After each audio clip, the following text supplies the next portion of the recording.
Estamos aqui novamente no nosso podcast Eu Nascia, desta vez com um convidado super especial, que é o Eugênio Ferrarese, que já fez vários projetos aqui com a gente na companhia de parceria. Tenho um prazer enorme de apresentar para vocês, preciso até ler, porque é um currículo super extenso, nosso amigo, né? Ele é autor dos livros O Insubstituível Cérebro, Manual do Proprietário, e Coaching e Mentoring, Foco na Excelência. O Eugênio tem experiência como gestor de pessoas e gerenciamento de processos em grandes empresas. Ele foi homenageado pelo Prêmio Osiris Silva como empreendedor 2014 e apresentou um programa, Ferrarese Convida, no qual conversava com empresários que compartilhavam sobre suas equipes e seus resultados. O Eugênio está aqui hoje para a gente conversar sobre esse trabalho muito bacana que ele faz junto às empresas, junto ao desenvolvimento emocional, desenvolvimento dos colaboradores, enfim. Como que a gente trabalha todos esses conteúdos aí relacionados com corpo, mente, cérebro, para melhorar a performance nas empresas. Eugênio, seja bem-vindo ao nosso podcast. Prazer enorme receber você aqui. E o nosso tema é super interessante. Com certeza. Eu é que agradeço aí a oportunidade, Mônica, a gente poder conversar um pouquinho, trocar uma ideia, levar um pouquinho mais de informação aí para quem está nos ouvindo sobre como é que funciona a máquina, né? Desde o seu motor até todas as engrenagens aí, enfim. Eugênio, a gente estava conversando e você me falou que, especialmente depois da pandemia, né, as empresas têm procurado bastante esse trabalho para melhorar a saúde mental, saúde emocional, enfim. A gente tem aqui um vídeo seu que mostra um desses eventos que foi feito justamente sobre alta performance. Sim, sim. Tem. Esse evento aí foi feito no Credit Card Hall, né? E era um grupo aí de 4.000 pessoas de uma empresa que precisava ter alta performance, alto desempenho nas suas atividades, principalmente na área comercial, na área de vendas, divulgação, enfim. E para se ter alta performance em tudo que se faz, a gente tem que entender como que a gente funciona. A gente estava conversando exatamente que depois da pandemia, dentro das empresas, das organizações, começou a ter muita rotatividade de funcionário. Funcionário assim pedindo para sair e no RH ia se fazer entrevista, mas por onde você vai? Eu não vou para lugar nenhum, eu quero descansar. Mas espera aí, nós acabamos de voltar da pandemia e as pessoas assim irritadas, incomodadas, muitos tristes. E as empresas começaram a nos mandar algumas demandas, né, para trabalhar com saúde mental do trabalhador. Eu falei, caramba, saúde mental. E é um termo assim que, quando você fala de uma empresa pedindo para resolver problema de saúde mental, eu diria que antes da pandemia não se falava nisso. Eugênio, e o que é possível nessa área? O que pode ser feito para melhorar a performance dentro desse tema de saúde mental? O que as empresas buscam exatamente? Quais são os temas que você consegue trabalhar e que vão gerar um resultado interessante lá na frente? Quando a gente trabalha dentro das empresas com performance, um treinamento ele não pode ser confundido com um tratamento psicológico e nem psiquiátrico. São coisas completamente diferentes.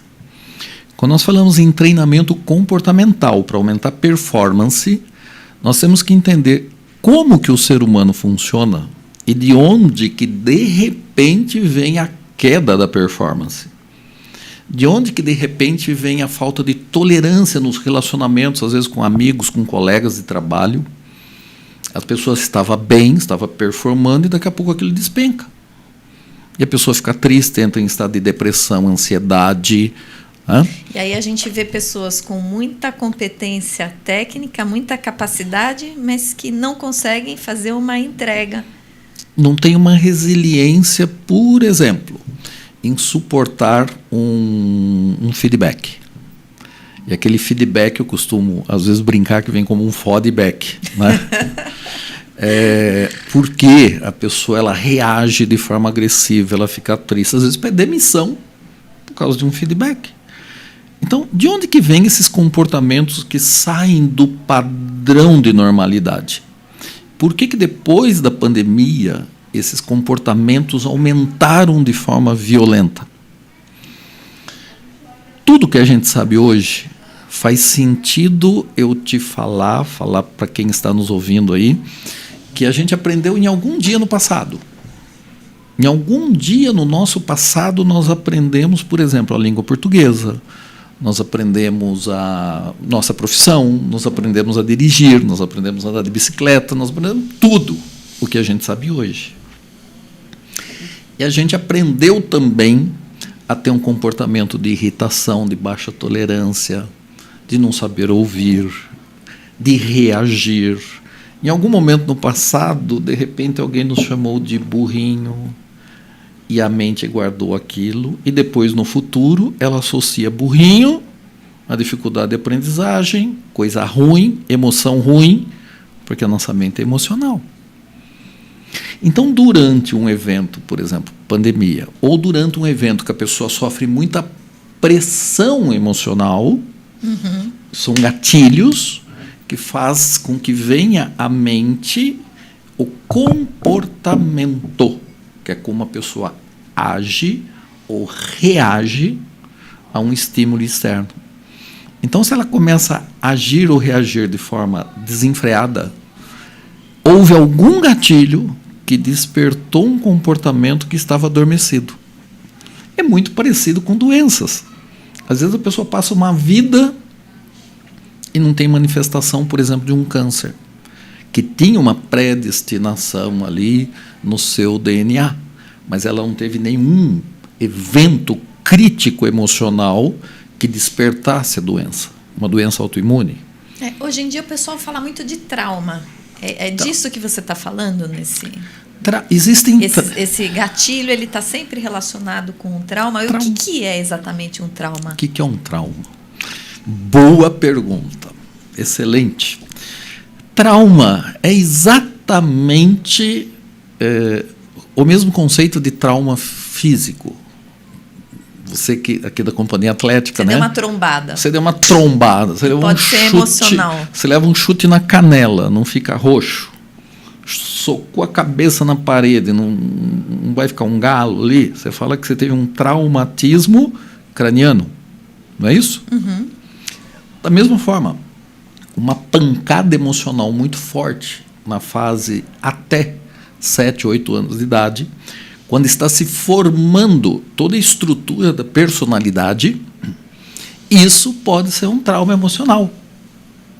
Sabe quando papai e mamãe estão ali assistindo televisão, estão lendo um jornal, estão lendo um livro, ou então celular, hoje em dia, né? E a criança está ali, blá, blá, blá, blá, blá, blá, blá, blá, blá, blá, blá, falando. E daqui a pouco papai e mamãe falam, cala a boca, dá aquele grito. E a criança sofre aquele choque emocional. E não para, porque se for a fase de cognição da fala, a criança não vai parar de falar, ela tem necessidade de falar. E aí se coloca essa criança num quarto, fecha a porta, apaga a luz, 2 traumas. Problema em falar, em se expressar e medo do escuro. Você sabia que até hoje tem adulto que não dorme em quarto escuro, tem que ter uma luzinha acesa, uma frestinha, a porta um pouco aberta, enfim. E o maior medo da humanidade, medo de se expressar. E a pessoa, então, ela repete essas emoções, elas voltam sem que a pessoa se dê conta de onde veio. Exatamente. Esse é o descolamento. Porque ao mesmo tempo que a tua mente não te deixa lembrar do fato, porque foi traumático, ela usa as emoções aprendidas para te proteger, para que você não fale mais na frente de outras pessoas, para não experimentar aquela emoção ruim de novo. Ela te usa para te proteger, para que você mantenha a luz do quarto um pouquinho acesa, porque você já morreu de medo lá no escuridão. Imagina uma criança sem referência, né? Então, ao mesmo tempo que ela está te protegendo emocionalmente, ela não te deixa lembrar, porque o fato não foi agradável. O fato é que despertou aquela emoção ruim. Então, tem esse descolamento. E a maior parte dos processos, até terapêuticos, eles visam conectar a emoção que está acontecendo hoje, e a pessoa não entende a causa com a causa. E quando isso acontece, o efeito some.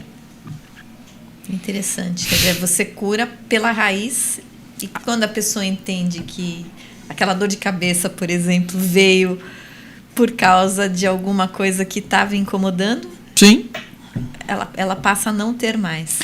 É quando você fala por exemplo, em dor de cabeça, né? Você falou agora. É muito normal. As pessoas, elas querem explicar a causa do que estão sentindo. O ser humano precisa disso. Ele precisa saber qual é a causa disso. Eu estou com uma infecção, estou com uma febre. Qual é a causa? É a infecção onde? Eu tenho que resolver, tenho que solucionar, porque alguma coisa saiu da normalidade. Então é muito normal, por exemplo, eu lembro quando eu era criança, minha avó falava que a causa da dor de cabeça dela, ela tinha dor de cabeça todo dia, tinha enxaqueca todo dia, era quando ela ficava com fome. Tem gente que fala, não, eu tenho dor de cabeça quando eu tomo sol. E aí eu pergunto, e quando você vai para a praia? Ah, não, na praia não dói. Por que será que na praia não dói a cabeça? Né? Então, quando você está com fome, dá dor de cabeça. Quando você toma muito sol, dá dor de cabeça. Quando chora, dá dor de cabeça. Quando fica irritada, então tudo é dor de cabeça. Quer dizer, provavelmente a dor de cabeça é a coisa mais emocional que existe, então. Com Ela certeza. reflete diretamente com certeza um comportamento emocional que você repete e não sabe de onde vem. Exatamente. Agora você imagina uma criancinha ouvindo tudo isso. A criancinha está brincando ali, mas está ouvindo a avó falando, a mãe. Ela fabrica sem querer. Ela guarda. A mente guarda tudo. Eu estou conversando com você aqui. A minha consciência está aqui, o meu racional está aqui, falando com as pessoas que estão nos ouvindo. Porém, o meu inconsciente está captando tudo em volta aqui que está acontecendo. E ele guarda. E algum dia ele conecta um estímulo externo. Estou tomando muito sol, estou no sol. Daqui a pouco a cabeça começa a doer. Por quê? Sai do sol. É o alerta para que você saia do sol. Você está com fome, a cabeça começa a doer. Come, que a cabeça para de doer. Mas onde que isso foi aprendido? Quando a criança estava naquele relacionamento familiar com os pais. Eugênio, a gente vê, especialmente aqui no Brasil, onde a gente tem quase 50% da população sedentária, ou em torno disso, baseado aí nessas suas afirmações, então, provavelmente, muitas dessas pessoas, desde a infância, talvez não tenham tido experiências agradáveis com a atividade física. Você acha que isso é uma coisa a se pesquisar? Com certeza, Mônica. Eu me lembro que quando eu ia na escola, né, isso tem tempo, a gente fazia ginástica no colégio. Na época era colegial, né? Fazia ginástica. E na ginástica que a gente fazia, não era nada agradável. Por quê? Era feita exatamente debaixo do sol, era aquelas quadras de cimento, né? E o professor colocava a gente ali correndo em volta da quadra. E a parte boa da ginástica, que era o quê? O futebol de salão, o handebol, o vôlei, que era o jogo. Era uma vez por mês apenas. Mas era exercício. E numa condição ali de estrutura que também não era... Não era nada agradável. Né? E aí você acha, então, que essa criança que passou por isso, lá na frente vai ter muita dificuldade em encontrar prazer fazendo qualquer outra atividade? Esse é um dos fatores. Né? Por quê? Principalmente se aquele professor de educação física, eu já tive professor de 2 tipos. Acho que quase todos nós tivemos. Né? De 2 tipos. Tinha aquele professor legal pra caramba. E tinha aquele professor sacana pra caramba. O que era o professor legal? O professor legal é aquele que explicava por que era atividade física, ele criava jogos. Em vez de deixar você correndo lá em torno da quadra, ele criava jogos.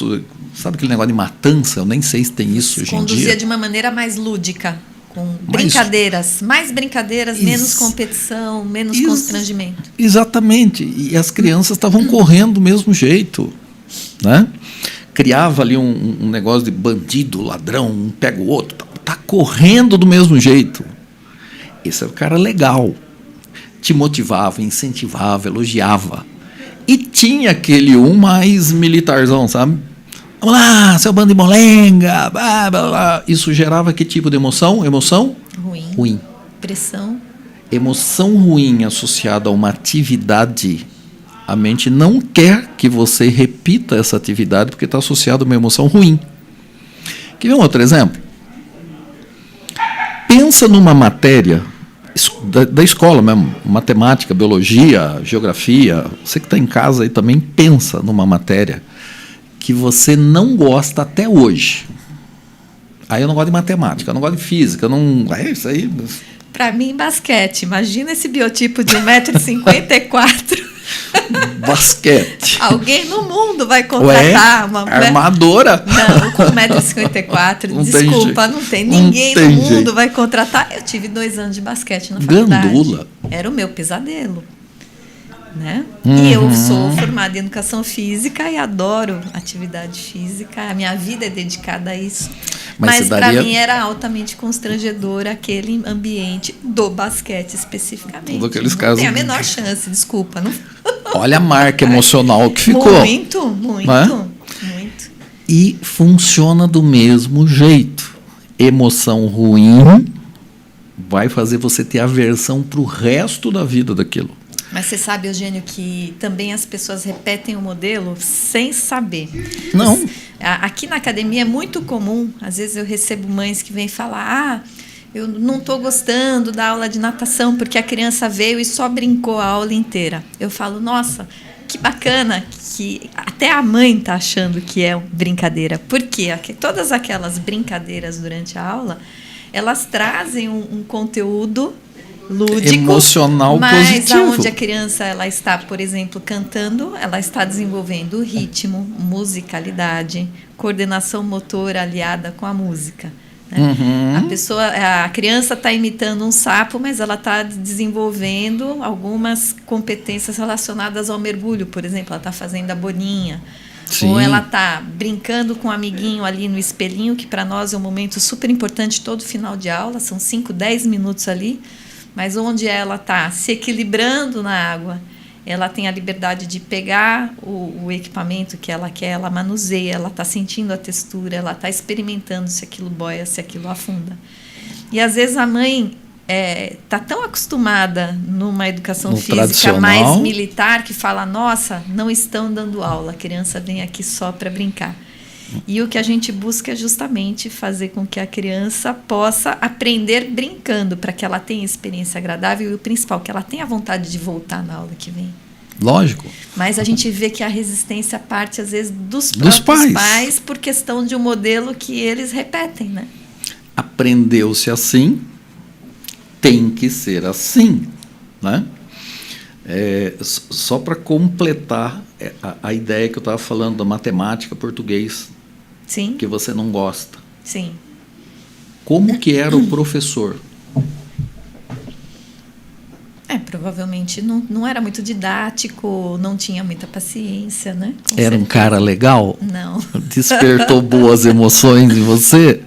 Se o seu professor de matemática não era legal, porque o professor não era legal, a mente também não gostou da matéria. Então você não gosta daquela matéria.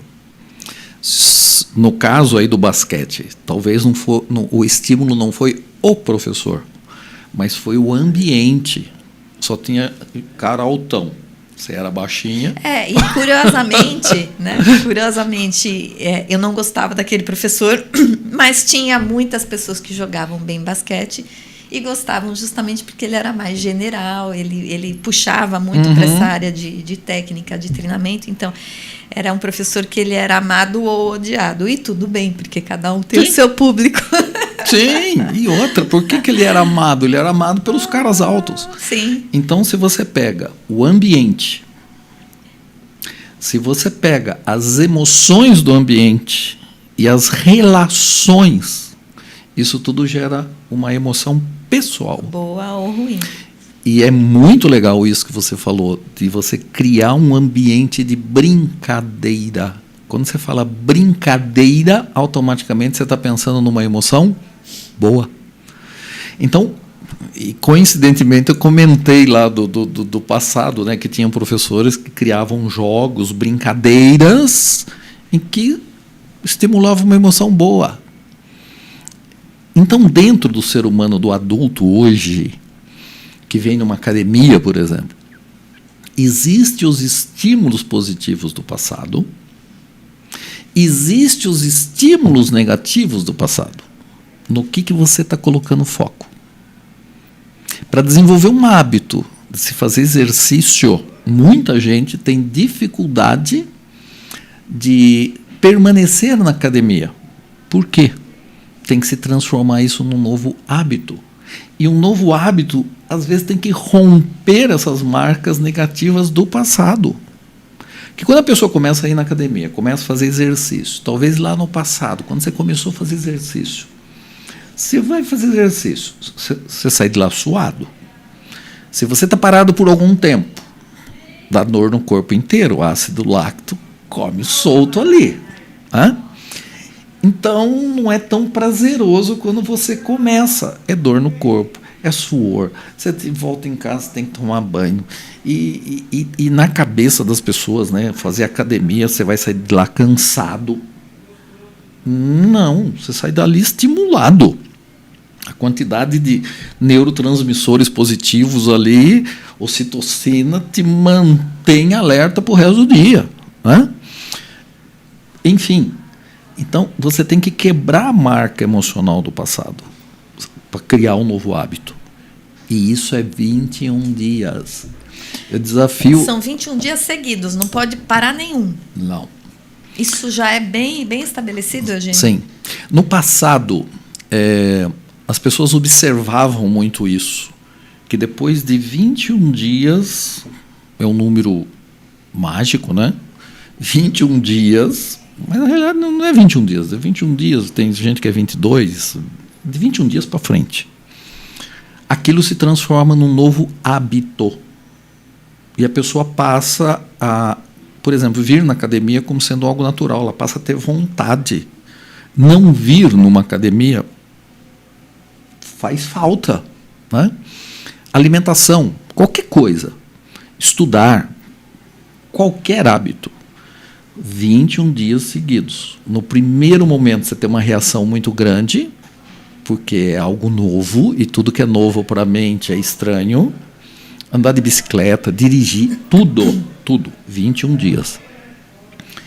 Mais recentemente, há coisa de 5 anos, estudos da neurociência, eles provaram que depois de 21 dias fazendo a mesma coisa no mesmo horário, tem que ser no mesmo horário, porque a mente guarda horário, no mesmo horário, fazendo a mesma coisa, aquilo se transforma num hábito. O que é um hábito? É algo que você faz de forma natural, escovar o dente, fazer xixi de manhã. E aí você começa a sentir falta. Se você não faz o hábito, fica sem escovar o dente. Você começa a sentir falta de escovar o dente.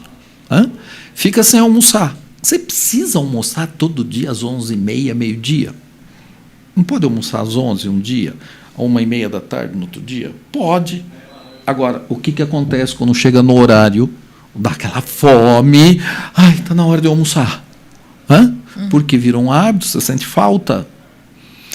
Então, quem quer adquirir o hábito saudável de movimentar o corpo, porque quando você movimenta o corpo, você movimenta o cérebro. Movimenta o cérebro, oxigena o cérebro, a mente abre, você fica mais criativo, mais inovador, você fica com mais ideias, mais disposição. Eugênio, 21 dias, inclusive sábado e domingo. Certo. Depois dos 21 dias, aí não precisa vir no sábado e domingo. Mas durante 21 dias tem que vir sábado e domingo. E a companhia atlética abre, né? 7 dias por semana. Então, claro.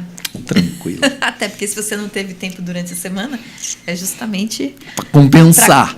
É óbvio, né? Quando as pessoas trabalham, às vezes estão mais sobrecarregadas, é difícil. Um sábado e domingo não tem desculpa, né?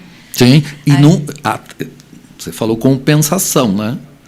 Mas na formação do hábito, não sim, interessa que dia que é. São 21 corridas, Eugênio, ponto final. Eu fui 19. Não serve. Mas teve um dia que fiquei gripado, tive que viajar, não teve jeito. Eu posso ir 2 vezes no dia seguinte para compensar? Não. Já quebrou a... Porque a mente, ela é muito pontual no que se diz orar. E outra, nos mesmos horários. Às vezes um dia de manhã, outro dia à tarde. Você não almoça um dia às 9 da manhã e outro dia às 3 da tarde.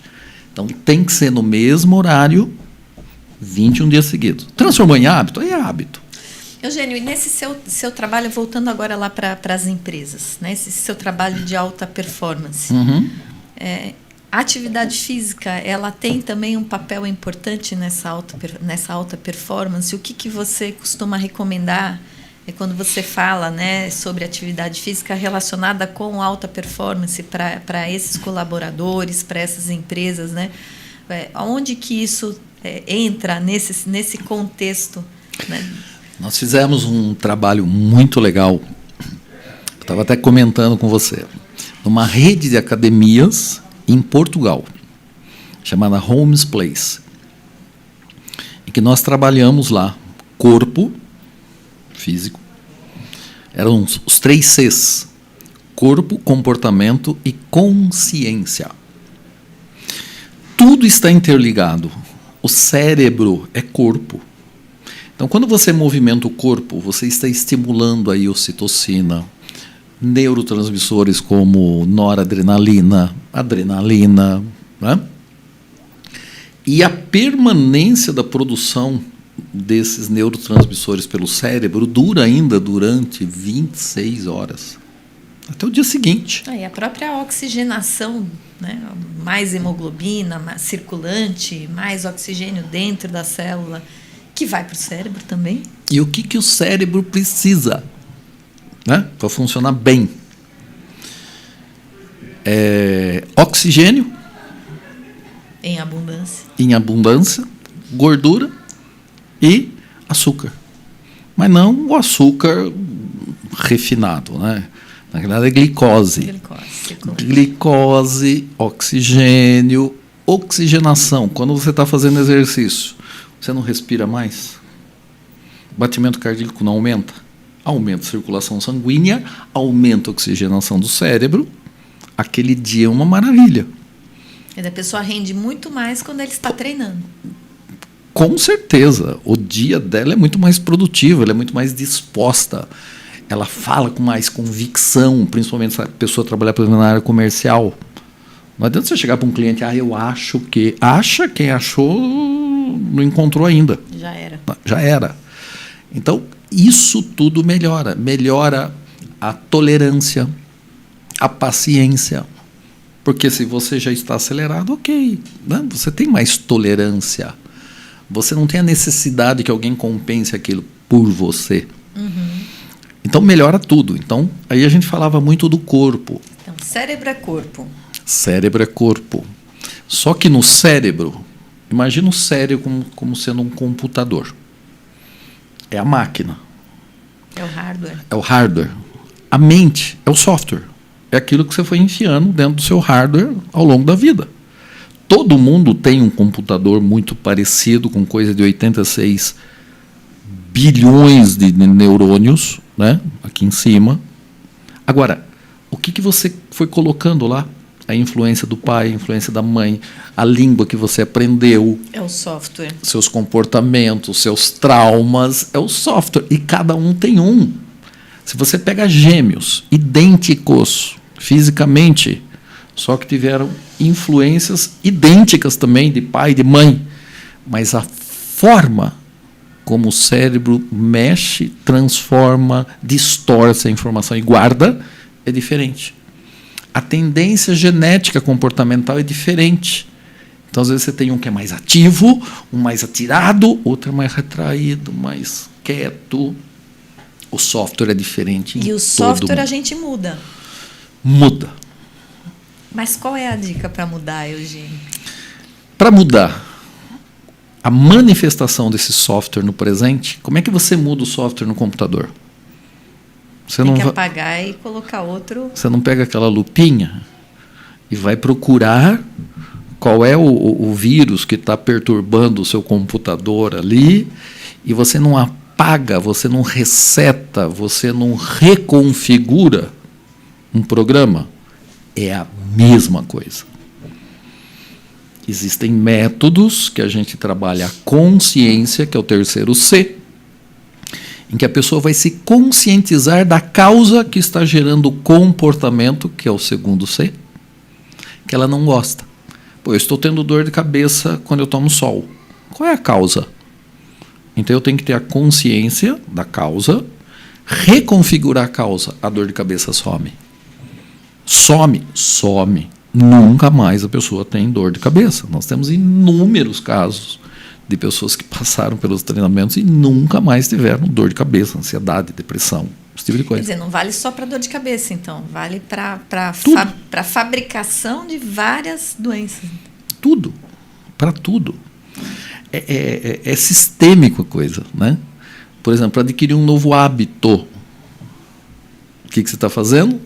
Durante 21 vezes seguida, reprogramando um software. Você está reprogramando um comportamento antigo que foi implementado por repetição. Tem duas formas em que nós guardamos as coisas aqui na mente. Uma é por repetição. Foi como a gente aprendeu na escola. Tabuada, 1 vezes 1, 1 vezes 2, 1 vezes 3, lembra aquelas reguinhas que tinha tabuada? Né? E de tanto falar a tabuada, você gravou a tabuada. Se eu te falar 3 vezes 5... 15. 15, muito bem. Agora, se eu te falar 8 vezes 7... 56. Mas você leva um delay maior. Porque veio depois. Veio depois, você repetiu menos, que você não aguentava mais repetir aquele negócio. É verdade. Né? Repetição. Academia, 21 vezes repetido, você cria um novo hábito em cima daquilo que gerava uma emoção não muito boa lá no passado. Trauma, aprendizagem imediata por meio de forte emoção. O ingrediente da forte emoção faz com que o aprendizado seja instantâneo. Técnicas de aprendizagem acelerada são técnicas que associam conteúdo a uma forte emoção. Quando você fala natação com crianças, com coisas lúdicas, que a molecada se diverte, o que você está fazendo? Aprendizagem acelerada. Aprendizagem de gostar do que eu estou fazendo. E se eu gosto, eu faço de forma natural, aquilo não é uma obrigação. E os hábitos e o prazer pela prática de atividade física, isso tem também bastante estudo, até os 10 anos de idade. Uhum. Depois dessa idade é muito difícil, porque justamente você cria um comportamento emocional que não é favorável. Exatamente. Línguas é a mesma coisa. Se até 10 anos... E sabe por que 10 anos? Não. Do 0 até 9, 10 anos, o cérebro está em processo, o hardware está em processo de ligação sinápticas. O cérebro nasce íntegro, mas por 9, 10 anos ele vai fazendo ligações sinápticas. Sabe aquele desenho do neurônio? Aquelas Quanto perninhas? mais estimulação, mais neurônios você conecta. Né? Exatamente. Aquilo vai se conectando, só que não cabe aqui dentro. Existe uma redução de massa encefálica de coisa de 50% do 0 até 10 anos. Então, ao mesmo tempo que está fazendo as conexões, nessas conexões estão sendo guardados os acontecimentos emocionais com uma intensidade muito forte. E se aí foi gravado que inglês é ruim, porque meu professor era ruim, né? Línguas, putz, eu não consigo aprender línguas. Exercício é ruim porque dói o corpo e eu não quero. E eu não me sinto bem fazendo isso. Eu não me sinto bem, falta ar, eu não consigo respirar direito. E falta de ar é algo que o cérebro, a mente, tem uma tensão emocional muito forte. Por quê? Falta de ar significa morte. Tudo que é associado à morte é trauma. Tá? Então, se a criança fazia um exercício muito pesado e ela ia tentar respirar, faltava ar, isso gerou um trauma, que exercício não bom. E depois, na fase de adulto, a pessoa precisa fazer exercício, gente. Você precisa movimentar a máquina, deixa seu carro parado 1 ano, vai ligar, nada mais funciona. E a gente precisa, porque isso rejuvenesce. Né? Sim. E, enfim, é vida. A minha mãe, ela trabalhava muito, né, e não fez exercício. A cabeça dela, né, o computador dela, que é o software dela, ela está com 88 anos. Ela lembra de coisas que eu não consigo. Lá, muito atrás no passado. Porém, o hardware dela, como ela não fez exercício, hoje ela está numa cadeira de roda, não consegue andar. Consequências da falta de exercício. Né? E há um tempo atrás eu resolvi começar a fazer exercício, porque eu tinha também uma vida mais sedentária, tal. A disposição é outra. Outra coisa. A gente certeza. Pensa hoje, pô, eu estou com 66 anos. Só que minha cabeça hoje é quando eu tinha 30. Tá tudo certo. Hã? E a questão da genética, como é que fica? Hoje tem esse conceito novo de epigenética, como é que isso dialoga com esse seu trabalho de alta performance? Como que você leva essas questões nos treinamentos para as empresas? A epigenética é uma ciência, né, mais no ramo da biologia, que vem explicar aquilo que os sábios já perceberam há milênios atrás. Que, por exemplo, respiração. A respiração cadenciada gera um relaxamento no cérebro. Por quê? Acontece um processo de coerência cardio-cerebral e intestinal. Como assim? Cardio-cerebral e intestinal? O intestino é o novo cérebro, né? Está super em alta agora, todo mundo fala da quantidade de neurônios que a gente tem no intestino e o quanto que ele vai influenciar, inclusive, no cérebro, sim, nas emoções, né? Exatamente. Então, quando você respira, o que está acontecendo? Você está gerando uma coerência cardíaca. O teu coração está fazendo assim, tchon, tchon, tchon, tchon, tá? Na realidade, você respira aqui no diafragma, né? Mas, enfim, está fazendo isso aqui. Aqui tem 40 mil neurônios que mandam informação para o cérebro, que começa a baixar as frequências cerebrais e você entra em alfa. Alfa é a frequência cerebral que você não está alerta, mas não está em sono profundo. É onde você tem um relaxamento que em 20 minutos você reestabelece seu físico e a sua mente e o seu psicológico, equivalente a 8 horas de sono.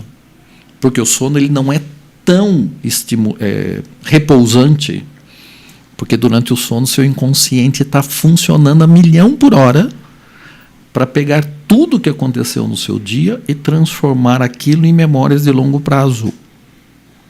Lembra aquele filme Como se Fosse a Primeira Vez? Uhum.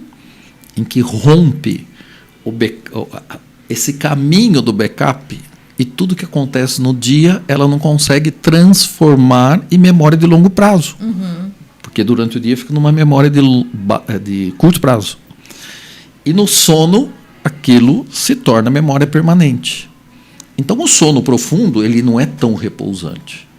Então, a respiração, por meio da coerência cardiocerebral, que chama coerência cardíaca, isso gera um relaxamento da mente e do cérebro ao mesmo tempo. E o intestino, pasmem, tem 500 milhões de neurônios. Por isso que quando você recebe uma notícia ruim, o que acontece? Na hora desarranja. Desarranja tudo, não é? É verdade. Solta o intestino e fazer, mas por que solta o intestino? O intestino ele fica descontrolado. Mesmo preso demais, tem às vezes questões emocionais aí envolvidas. Com certeza. Será que aquela pessoa ela não é presa emocionalmente? Ela não está cheia de medos que está travando a vida dela? Pode ver que o intestino também é preso. Pode ver que a linha de raciocínio ela também é travada. Então, nessa linha, as crenças e as emoções, elas produzem as doenças, não necessariamente os genes. Sim. Dentro do conceito da epigenética, eles estão provando que não é a tendência genética por ter câncer ou a não tendência genética ou infarto de uma doença autoimune, diabetes, enfim. Não é essa tendência, não é porque meu avô, minha avó, meu bisavô teve, que eu também tenho que ter. E quem tem câncer e nunca teve ninguém na família que teve antes. Mas essa crença pode, inclusive, ajudar a produzir também, porque se o meu avô e meu pai tiveram, é certo que eu vou ter também, eu acabo produzindo. Sim. Quando, ao contrário, se eu quiser evitar isso, mudando o estilo de vida, muito provavelmente aquele gene ele está lá, mas ele não se expressa. Sim. Você não faz a expressão. E esse é o conceito da epigenética. É então. A manifestação do gene. Não é efetivamente porque a manifestação é como ele vai manifestar o comportamento do corpo. Comportamento do quê? De ter a doença ou não. É isso que a epigenética estuda, e os métodos que estão se desenvolvendo dentro da epigenética é exatamente para você gerar emoções boas, gerar estímulos positivos, estímulos que o seu corpo está sendo curado, estímulos que o seu corpo é saudável. E quando você faz, por exemplo, exercício, você trabalha no corpo, você aumenta o nível de ocitocina. Ocitocina já é o antídoto natural do cortisol, que é o hormônio do estresse. O hormônio do estresse, cortisol, é bom ou é ruim? Depende. Se eu estou numa competição... E com as técnicas de respiração, você também abaixa. Abaixa.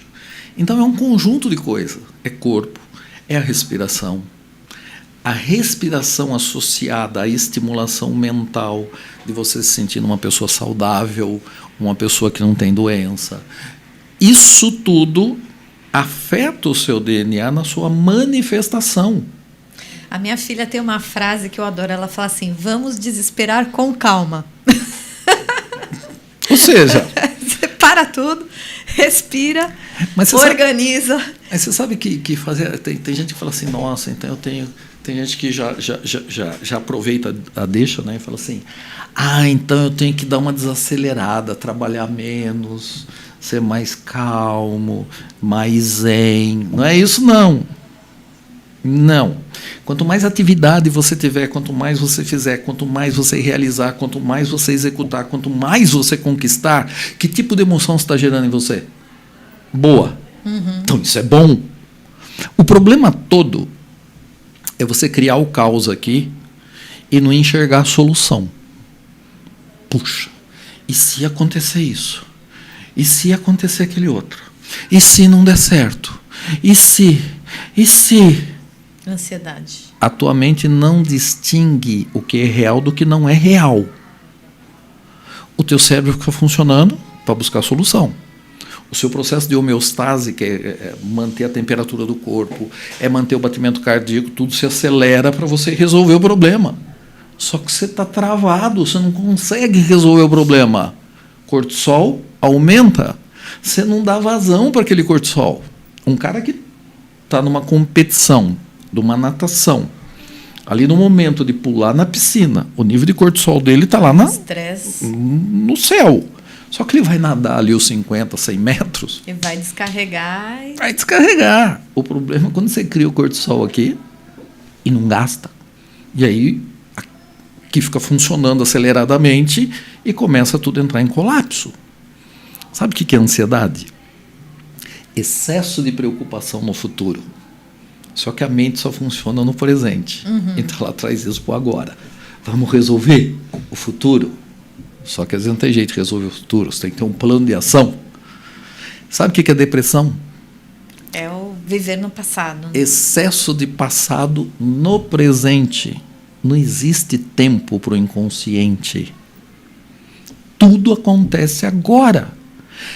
Toda a sua vida está agindo no momento presente para você tomar uma única decisão.